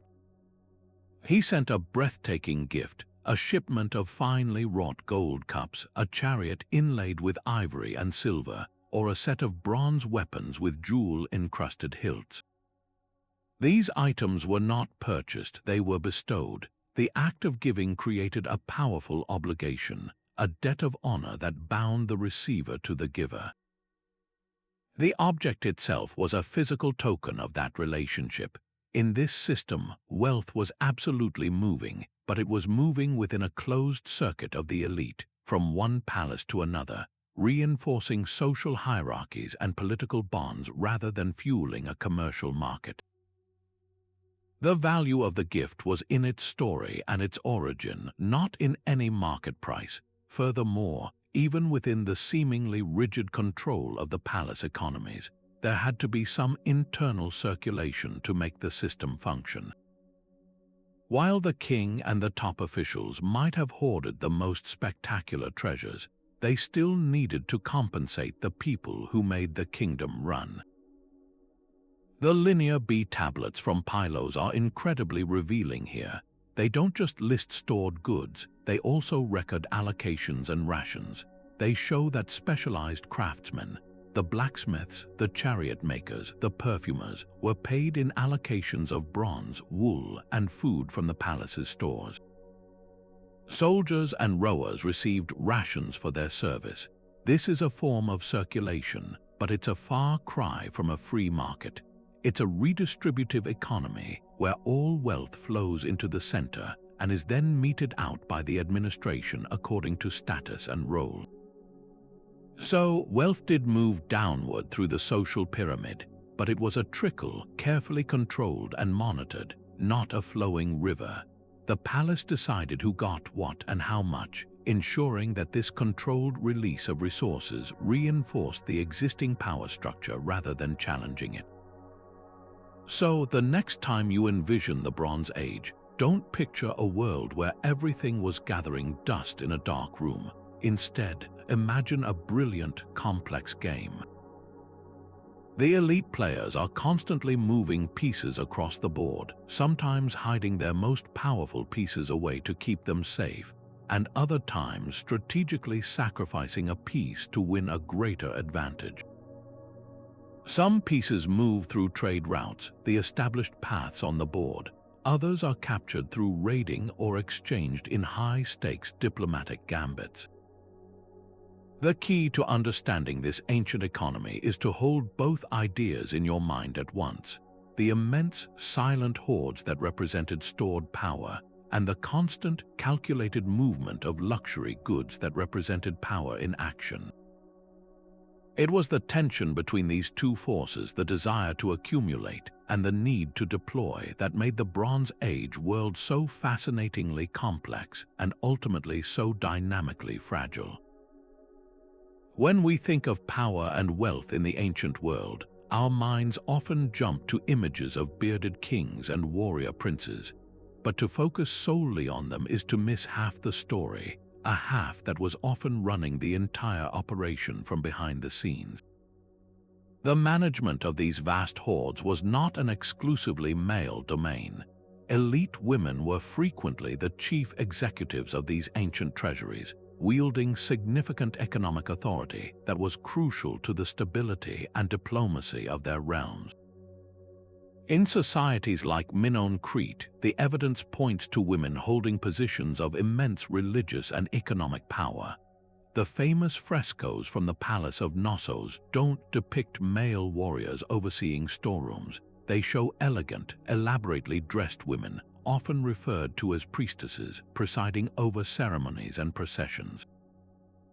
These were not merely figureheads, given that temples were the central banks of their day, overflowing with votive offerings and stored surplus. The woman who oversaw such an institution would have been one of the most powerful economic actors in the entire society, directly managing the wealth that was considered most sacred and most vital to the community's well-being. This authority extended far beyond the spiritual. Consider the practical administration required for a large palace or temple complex. Someone had to oversee the scribes meticulously logging every ingot of bronze, every jar of oil, and every bolt of fine linen on those clay tablets. Someone had to ensure the seals on the storage jars were unbroken and that the allocations to craftsmen and retainers were distributed correctly. In many cases, that someone was a queen or a high-ranking priestess. They were the stewards of the hoard, the guarantors of its security and its proper use. This wasn't a passive role. It was a hands-on, demanding job that required literacy, mathematical skill, and a deep understanding of both economics and politics. A Linear B tablet from Pylos, for instance, records a woman named Eritha, a priestess, engaged in a legal dispute over a tract of land held by her temple, demonstrating her active role in managing and defending the institution's substantial economic assets. This paints a picture of women not as mere ornaments in a masculine world of power, but as central administrators in the most critical sector of the Bronze Age economy, the control of stored wealth. This control granted elite women a unique and powerful tool for influence, the authority to authorize diplomatic gifts. In the high-stakes world of Bronze Age diplomacy, the exchange of lavish presents was the primary language of alliance.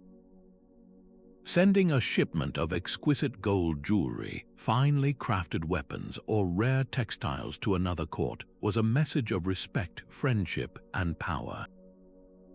And we have evidence that women were often the ones sending these messages. The Amarna letters, a diplomatic archive from Egypt, include correspondence from other powerful monarchs addressed directly to the Egyptian Queen Ti and the famed Queen Nefertiti, treating them as equals in the intricate dance of international relations. A queen would have had access to the palace treasuries to select the perfect gift, a decision that required a keen eye for quality and a deep understanding of what would impress a foreign ruler. This ability to deploy the kingdom's wealth for strategic purposes gave these women a direct hand in shaping foreign policy, ensuring peace, and securing military alliances, all through their judicious use of the hoarded resources under their management. Furthermore, for an elite woman, her personal wealth, often accumulated through dowry and gifts, was a key source of her autonomy and social standing. A wealthy bride would bring a significant dowry into her marriage: precious metals, land, slaves, and luxury goods which typically remained under her control rather than her husband's. This was her economic security and her personal hoard, which she could use to fund her own projects, make offerings to her chosen deities, or provide for her children. In the event of her husband's death, this wealth could make a queen dowager an immensely powerful figure, a kingmaker who could use her resources to influence the succession. This personal accumulation and management of wealth demonstrate that hoarding was a gendered economic activity with different nuances. For a king, hoarding was about state security and public display of power. For an elite woman, it could also be about securing her own position within a powerful network of female relatives and allies, creating a sphere of influence that operated alongside and in support of the formal structures of male power. By examining these varied roles, we move beyond a simplistic view of ancient economies and see a far more complex and interesting picture, one where the silent gold was counted, guarded, and deployed by the hands of powerful women as well as powerful men. But how do we move from simply finding these ancient storerooms to truly understanding the complex economic minds that filled them? The answer lies not in the gold itself, but in the humble clay that recorded it. The true Rosetta Stone for unlocking the secret economies of the Bronze Age is the vast collection of administrative records they left behind, the cuneiform tablets of Mesopotamia and the Linear B inscriptions of the Mycenaean world. These are not epic poems or royal decrees. They are the ancient equivalent of warehouse inventories, shipping manifests, and payroll ledgers. To our eyes, they might seem dry and bureaucratic, but to a historian, they are a thrilling window into the day-to-day machinery of power, revealing with stunning precision how hoarded wealth was tracked, managed, and ultimately used. These clay documents are far more than simple lists of quantities. They are intricate records of intention. A tablet might detail a specific allocation of precious silver to a cohort of soldiers stationed at a remote outpost, proving that hoarded wealth was indeed strategically deployed to maintain military might. Another might record the disbursement of large quantities of barley and oil to a team of textile workers, showing how the palace used its stored surplus to fund specialized craft production. Perhaps most fascinating are the records that detail the movement of incredibly valuable objects for religious ceremonies. A specific gold vessel for a libation to a storm god, or a finely decorated chariot to be used in a royal funeral procession. These entries show us that the hoard was a dynamic resource, but its movement was meticulously planned and exclusively controlled. It wasn't spent, it was allocated. The difference is critical. Spending implies a loss, a transfer out of one's possession. Allocation is the careful distribution of resources from a central store that you fully intend to keep replenishing and growing. It's the difference between buying a meal and rationing supplies from a vast pantry you own and control. Deciphering these records, however, is a task fraught with challenges. The terminology used is often highly specialized, developed by and for a closed class of scribes and administrators. A single word on a Linear B tablet might refer to a specific type of cloth, a particular grade of olive oil, or a class of worker that has no direct modern equivalent. Translators must become detectives, piecing together meanings from context, comparing repeated phrases across tablets, and even analyzing the archaeological context in which the tablets were found. Furthermore, these documents are not neutral reports. They are products of the palace bureaucracy and inherently reflect its biases and priorities. They record what the state deemed important to track, inflows to the treasury, outflows to state-sponsored projects, but they are silent on the vibrant, informal economies that almost certainly existed beyond the palace walls. They tell us how the 1% managed their wealth, but they reveal very little about how the other 99% lived and traded amongst themselves. This inherent bias means we are seeing the Bronze Age economy through the narrow lens of its elite, a powerful but incomplete perspective. A brilliant example of this detailed record-keeping comes from the ancient city of Ugarit, a bustling port on the coast of modern-day Syria. Tablets recovered from its archives provide a snapshot of a highly organized state apparatus in action. One particularly revealing record details the payment of silver to the Marianu, the elite chariot warriors who formed the backbone of the military. The tablet doesn't just state a total amount, it lists individual names alongside specific quantities of silver, functioning as a 3,000-year-old payroll sheet.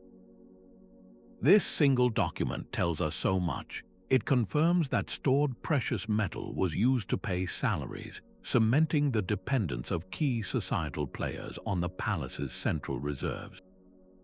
It shows the administration's meticulous need to account for every shekel, demonstrating a concern for accountability and control. And it highlights the role of the hoard in maintaining the instruments of power, in this case, a loyal and compensated warrior class. This isn't a story of wealth frozen in time. It's a story of wealth as a tool wielded with precision by a sophisticated administrative mind to achieve specific strategic outcomes. Through these fragile clay tablets, we are granted an audience with the very accountants of the ancient world, allowing us to peer over their shoulders as they managed the immense, silent fortunes that defined their age. Imagine you are a farmer living in the shadow of a great Bronze Age palace. Your days are spent tilling the soil, tending to your animals, and hoping the rains come on time.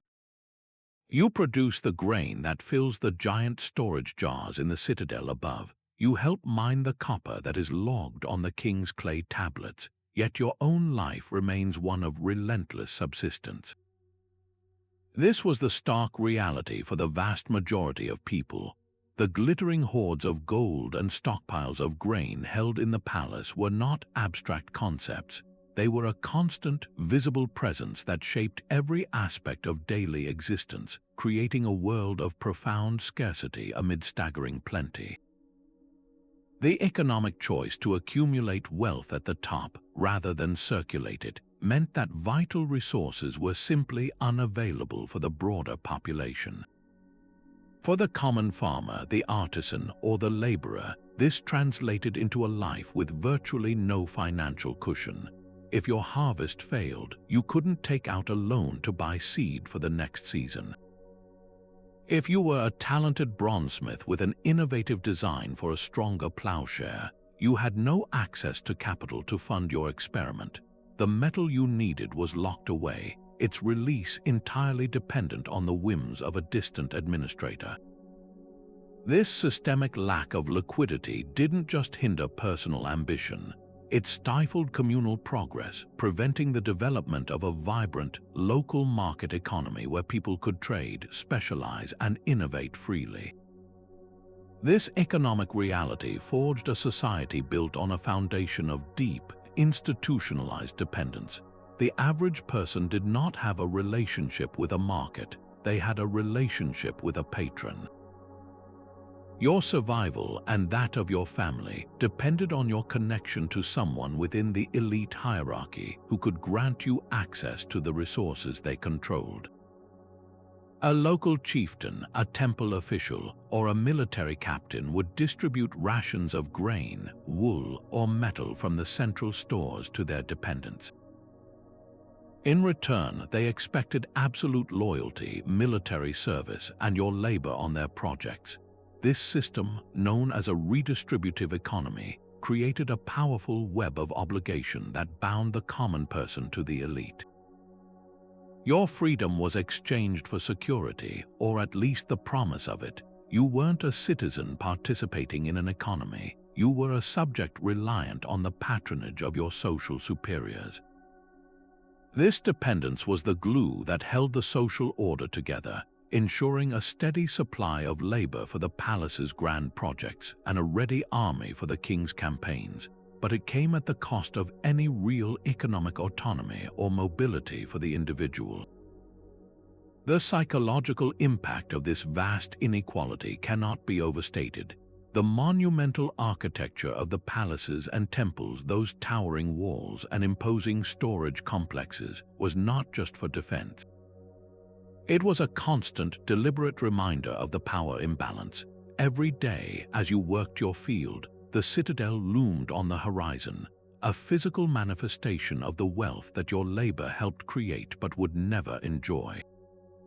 This visible disparity fostered a simmering undercurrent of resentment that existed alongside the grudging acceptance of the status quo. While the system provided a minimal safety net, it also ensured that the gap between the ruling class and everyone else was not just wide but unbridgeable. The luxury enjoyed by the elite, the imported wines, the finely crafted jewelry, the leisure for art and ceremony, was made possible by the taxed surplus of the commoner's labor. This created a social dynamic that was stable in times of peace and plenty, but dangerously fragile in times of crisis. When drought, famine, or invasion struck, the legitimacy of the entire system was put to the test. If the palace hesitated to release its hoarded grain or was perceived to be distributing it unfairly, that simmering resentment could quickly boil over into open anger and rebellion, revealing that the economic foundation of the Bronze Age world was as fragile as it was powerful. So as we finally pull back from the intricate details of palace inventories and sunken shipwrecks, what are we to make of this world where wealth was measured not by its movement, but by its profound stillness? The silent gold of the Bronze Age does more than just challenge our modern economic assumptions. It holds up a mirror to a fundamental, enduring part of ourselves. It reveals that our relationship with resources is never just a simple matter of numbers and transactions. It is deeply, inextricably woven with our most human desires, the yearning for security in an uncertain world, the hunger for recognition and status, and the need to believe in something larger than ourselves, whether that is a pantheon of gods or the unshakable authority of a king. These ancient hoards were not the result of primitive thinking. They were a brilliant, calculated, and in many ways a rational response to the world as they knew it. They built awe-inspiring civilizations capable of breathtaking artistry and complex administration, all on the foundation of wealth that was meant to be seen but not spent. This journey into the past, then, is not just an academic exercise. It is a chance to reflect on the economic and social choices we are making today. The Bronze Age world, for all its grandeur, ultimately shows us the inherent fragility of a system built on extreme concentration. Their palaces were fortresses of power, but they were also cages, trapping wealth in a way that limited broader innovation and created societies ripe with resentment and dependency. When the climate shifted, when earthquakes shook the ground, when mysterious invaders appeared on the coasts, that rigid system proved too slow, too inflexible, and too centralized to adapt. The very hoards that were meant to ensure against collapse became symbols of elite failure and targets for popular fury. Their story is a powerful, 3,000-year-old lesson in the dangers of prioritizing control over resilience and accumulation over equitable circulation. The echoes are everywhere if we choose to listen. We may not bury our wealth in tombs or offer it to stone idols, but we have our own versions of silent gold. Vast sums of capital sitting in offshore accounts, effectively removed from the tax base that supports communal infrastructure, elaborate financial instruments that operate in the shadows, away from public scrutiny. Corporations choosing to use profits for stock buybacks that enrich a few rather than investing in research, employee wages, or sustainable growth. These are the modern-day equivalents of the palace storeroom, decisions that prioritize the concentration of wealth over its productive and equitable flow. The challenge the Bronze Age leaves us with is not to condemn wealth itself, but to ask what it is for. Is it a tool to build a more resilient, innovative, and fair society for everyone? Or is it merely a symbol to be accumulated, a number on a ledger that represents power over others rather than progress for all? Ultimately, the silent gold asks us to seek a better balance. It reminds us that security is important, but not when it strangles the very economy that creates prosperity. It shows us that power is inevitable, but that it must be tempered with transparency and a sense of responsibility to the whole community. The lesson is not that we should spend every penny we have, but that we must constantly question where our resources are, what they are doing, and who truly benefits from their stillness. By understanding the choices of our ancient ancestors, we gain a deeper perspective on our own. We can appreciate the allure of the vault, but also recognize the profound vitality of the open market. We can build our own reserves without walling ourselves off from the needs of the world around us. Thank you so much for exploring this fascinating chapter of human history with me. I would love to hear your thoughts in the comments below. What modern parallels do you see? And if you enjoyed this dive into the mysteries of the past, please subscribe for more journeys into the hidden stories that shape our world.